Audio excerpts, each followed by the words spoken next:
brought a half a liter to a rolling boil, a light rolling boil.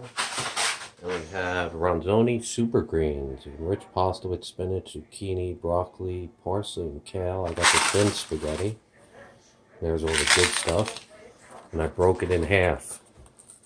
We're not boiling it, we're cooking it in my wok.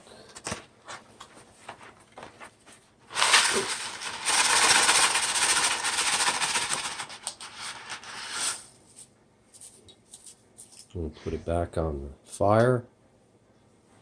And one thing we do need, I'll try to shove it down as much as I can into the water. Once it comes to a boil, it'll cook fast. Alright, wait for it. Alright, I've been cooking the pasta for 5 minutes. And there it is. You can smell it.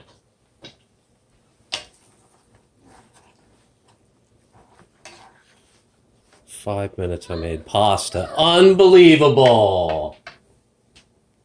Now just shut it off.